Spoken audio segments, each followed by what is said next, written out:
Welcome to the funnel effect. आज हम technology की दुनिया में एक खास पहलू पर बात करने वाले हैं। ये रिएक्ट डेवलपर्स के लिए काफ़ी इम्पॉर्टेंट है। हाँ। हम बात कर रहे हैं रिएक्ट कंपाइलर के एक कॉन्फ़िगरेशन ऑप्शन की। नाम है पैनिक थ्रेशोल्ड। सुनने में थोड़ा ड्रामेटिक लगता है, पैनिक थ्रेशोल्ड। हाँ, नाम तो है थोड़ा कैची, पर इसका काम बहुत प्रैक्टिकल है। ये मतलब रिएक्ट कंपाइलर के बिहेवियर को कंट्रोल करने का एक तरीका है। अच्छा। खासकर तब जब कंपाइलेशन के दौरान उसे कुछ एरर्स मिलते हैं। राइट। और हमारी आज की पूरी चर्चा ये रिएक्ट के ऑफिशियल डॉक्यूमेंटेशन पर बेस्ड है, एपीआई रेफरेंस सेक्शन से। जी। हमारा गोल है इस पैनिक थ्रेशोल्ड को सिर्फ जानना नहीं, बल्कि गहराई से समझना। ये क्या है, इसके अलग अलग ऑप्शंस क्या करते हैं, और सबसे ज़रूरी, प्रोडक्शन और डेवलपमेंट एनवायरनमेंट्स में इन्हें कब और कैसे यूज़ करना चाहिए, है ना? बिल्कुल। ताकि बेस्ट रिजल्ट्स मिले। तो चलिए इसे ठीक से समझते हैं। सबसे पहले, ये पैनिक थ्रेशोल्ड आखिर है क्या चीज़? इसे थोड़ा और आसान भाषा में समझा सकती हैं? बिल्कुल। आप इमेजिन कीजिए कि रिएक्ट कंपाइलर आपके कोड को पढ़ रहा है, उसे ऑप्टिमाइज करने की कोशिश कर रहा है।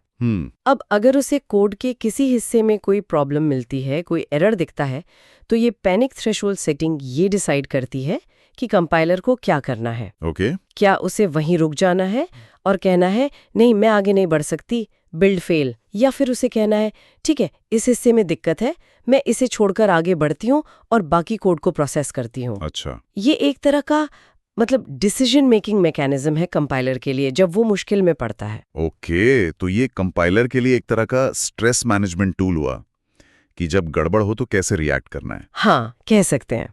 अब डॉक्यूमेंटेशन में इसके कुछ ऑप्शंस बताए गए हैं, वो क्या हैं और उनमें क्या फ़र्क है? हाँ, तो इसमें हमें 3 लेवल्स का कंट्रोल मिलता है। डॉक्यूमेंटेशन के अनुसार ये ऑप्शंस हैं नन, क्रिटिकल एरर्स और ऑल एरर्स। ठीक है। सबसे पहले बात करते हैं नन की। ये डिफ़ॉल्ट सेटिंग है। डिफ़ॉल्ट मतलब अगर कुछ ना करें तो यही चलेगा। एग्जैक्टली। अगर आप कुछ भी कॉन्फ़िगर नहीं करते हैं तो कंपाइलर इसी सेटिंग के साथ काम करेगा, और यही रेकमेंडेड ऑप्शन भी है, खासकर प्रोडक्शन के लिए। अच्छा, डिफ़ॉल्ट भी और रेकमेंडेड भी, ये इंटरेस्टिंग है। इसका मतलब क्या है? नन मतलब कोई पैनिक नहीं। एग्जैक्टली। नन का मतलब है कि अगर कंपाइलर किसी कंपोनेंट को कंपाइल करते वक्त किसी एरर का सामना करता है तो वो पैनिक नहीं करेगा। वो उस स्पेसिफिक कंपोनेंट को ऑप्टिमाइज करना स्किप कर देगा। स्किप कर देगा, रोकेगा नहीं? नहीं, बिल्ड प्रोसेस को रोकेगा नहीं। वो कंपोनेंट आपके एप्लीकेशन में रहेगा, बस वो ऑप्टिमाइज नहीं होगा। वो एक नॉर्मल रिएक्ट कंपोनेंट की तरह चलेगा, बाकी का एप्लीकेशन सक्सेसफुली बिल्ड और ऑप्टिमाइज हो जाएगा। अच्छा, तो ये एक सेफ्टी नेट जैसा हो गया। बिल्ड रुकेगी नहीं, ऐप चलता रहेगा, भले एक छोटा सा हिस्सा ऑप्टिमाइजेशन से रह जाए। प्रोडक्शन के लिए तो ये समझ आता है, स्टेबिलिटी बहुत जरूरी है। हाँ। लेकिन क्या इसका कोई डाउनसाइड भी हो सकता है? मेरा मतलब है, अगर कंपाइलर ने किसी कंपोनेंट को स्किप कर दिया तो क्या उसमें कोई छुपा हुआ इशू हो सकता है? ये एक बहुत वैलिड पॉइंट है और हम इस पे आखिर में और बात करेंगे। लेकिन हाँ, फंडामेंटली नन का ट्रेड ऑफ यही है। आप बिल्ड की रिलायबिलिटी और डिप्लॉयमेंट की स्टेबिलिटी को चुन रहे हैं। राइट। इस कीमत पर कि कंपाइलर द्वारा पकड़ी गई कुछ दिक्कतें शायद नजरअंदाज हो जाए और वो कंपोनेंट अनऑप्टिमाइज्ड रहे। प्रोडक्शन के लिए अक्सर ये सही ट्रेड ऑफ माना जाता है। Got it. अब दूसरा ऑप्शन क्या था? क्रिटिकल एरर्स, ये क्या करता है? हाँ, क्रिटिकल एरर्स, ये सेटिंग थोड़ी ज्यादा सख्त है। इसमें बिल्ड प्रोसेस तभी फेल होगा जब कंपाइलर को कोई क्रिटिकल एरर मिलेगा। क्रिटिकल एरर, पर क्रिटिकल का मतलब क्या है यहाँ? हाँ, ये एक अच्छा सवाल है। डॉक्यूमेंटेशन असल में ये स्पेसिफाई नहीं करता कि कौन से एरर्स क्रिटिकल माने जाएंगे। ये शायद इम्प्लीमेंटेशन डिटेल है या फिर कॉन्टेक्स्ट पर डिपेंड कर सकता है। अच्छा। लेकिन हम अंदाजा लगा सकते हैं कि ये वो एरर्स होंगे जो कोड के सही ढंग से चलने में बहुत बड़ी बाधा डाल सकते हैं, या शायद रन टाइम पर ऐप को क्रैश भी कर सकते हो। मतलब सीरियस वाले एरर? हाँ बिल्कुल। छोटी मोटी इश्यूज, वार्निंग्स या नॉन ब्रेकिंग एरर्स शायद इसमें इग्नोर हो जाए, लेकिन गंभीर समस्या पर बिल्ड रुक जाएगी। तो ये एक मिडिल ग्राउंड जैसा लगता है, पूरी तरह इग्नोर भी नहीं करना, लेकिन हर छोटी बात पर बिल्ड रोकना भी नहीं। ये कहाँ काम आ सकता है? शायद डेवलपमेंट में? हाँ, डेवलपमेंट में ये यूजफुल हो सकता है। अगर आप चाहते हैं कि कंपाइलर आपको सिर्फ सबसे गंभीर समस्याओं के बारे में बताए और छोटी मोटी चीज़ों के लिए बिल्ड फेल ना करे, तो ये ऑप्शन काम आ सकता है। ये नन से ज़्यादा स्ट्रिक्ट है, लेकिन ऑल एरर्स जितना डिस्रप्टिव नहीं। ओके, तो अब आते हैं तीसरे और सबसे सख्त ऑप्शन पर, ऑल एरर्स। नाम से तो लगता है ये कोई रियायत नहीं बरतता होगा।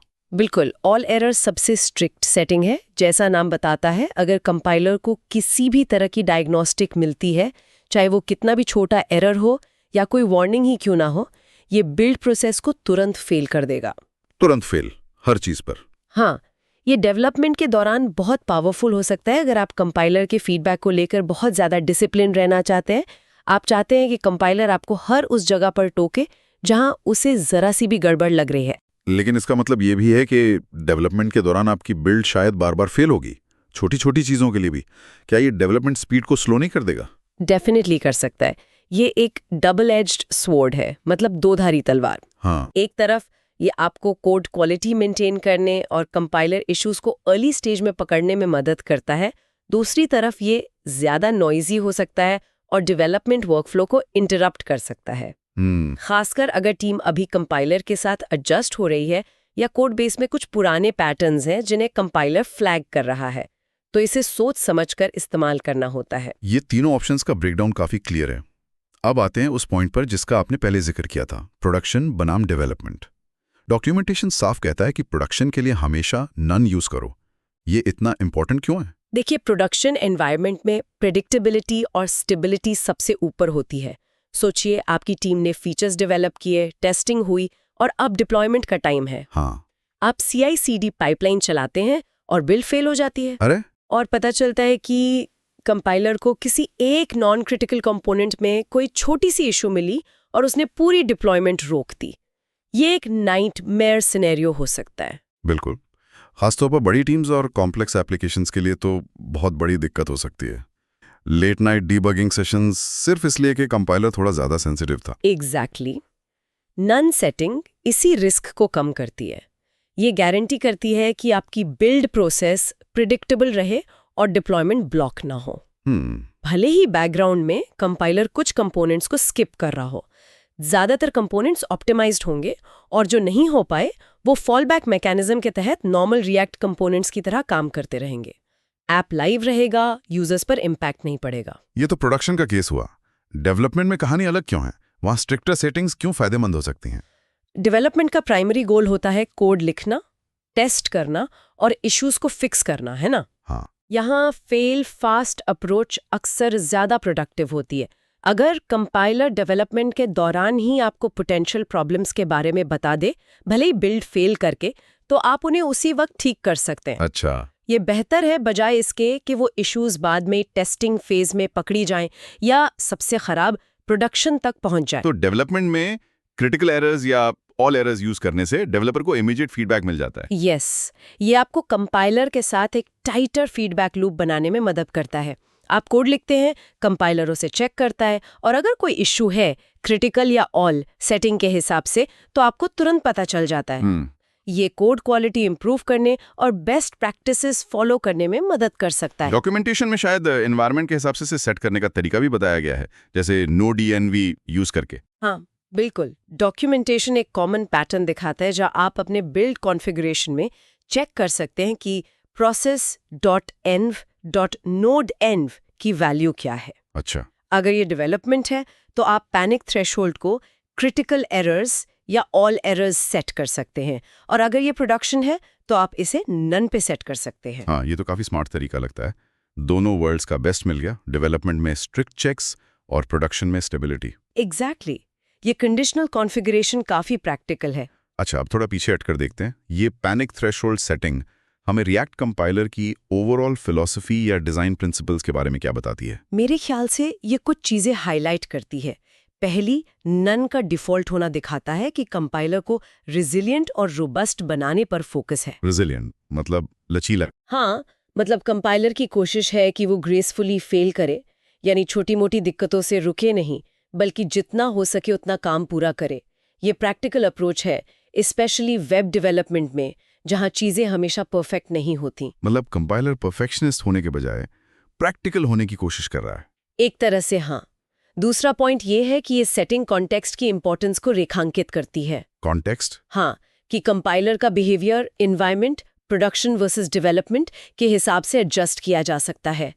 ये दिखाता है कि रिएक्ट टीम समझती है कि डेवलपमेंट की ज़रूरतें प्रोडक्शन से अलग होती हैं। और डेवलपर्स को फ्लेक्सिबिलिटी देना जरूरी है। बिल्कुल। और ये कॉन्फ़िगरेबिलिटी शायद कंपाइलर की मैच्योरिटी का भी सिग्नल है कि ये सिर्फ कंपाइल नहीं करता बल्कि प्रोसेस को कंट्रोल करने के ऑप्शंस भी देता है। पॉसिबली ये दिखाता है कि कंपाइलर को रियल वर्ल्ड सिनारियोज को ध्यान में रखकर डिजाइन किया गया है, जहां ट्रेड ऑफ्स करने पड़ते हैं। ये सिर्फ एक एकेडमिक एक्सरसाइज नहीं बल्कि प्रोडक्शन सिस्टम्स में यूज होने वाला टूल है। यहाँ एक दिलचस्प सवाल ये उठता है कि ये छोटी सी लगने वाली सेटिंग असल में एक डेवलपमेंट टीम के वर्कफ्लो, उनकी कोड क्वालिटी प्रैक्टिसेस और आखिर में उनके प्रोडक्शन डिप्लॉयमेंट की रिलायबिलिटी पर कितना गहरा असर डाल सकती है। राइट। तो अब आते हैं लिसनर्स पर। अगर कोई रिएक्ट डेवलपर ये सुन रहा है तो उसके लिए सारी जानकारी का प्रैक्टिकल मतलब क्या है? उसे पैनिक थ्रेशोल्ड क्यों पता होना चाहिए? हाँ, ये तो है। ऐसे में कंपाइलर के बिहेवियर को कंट्रोल करने वाले ऑप्शंस को समझना क्रूशियल हो जाता है।